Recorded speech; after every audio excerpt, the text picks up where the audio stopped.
What is the secret to popping? Are you ready? It's actually very, very simple. It's all about tension and relaxation of your muscles. Like, you're thinking, it can't be that simple. Yeah, it's that simple. And a lot of people don't really teach this, especially in their popping classes. Tensing really occurs when you squeeze all of your muscles at the same time to create a very rigid and tense effect with your body. When you add this to your dance, it's going to create insane illusions that I'm going to teach you about in the next couple of chapters.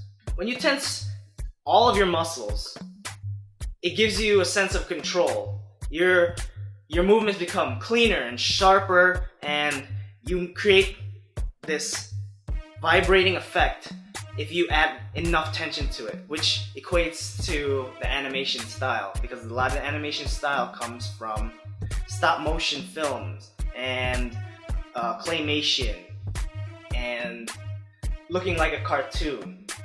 When you have your arms or your legs or your head really, really tensed while you're dancing, it makes your dance look a little bit different in terms of quality. The texture of your movement becomes very, very different from when you do a relaxed movement and when you do a tense movement.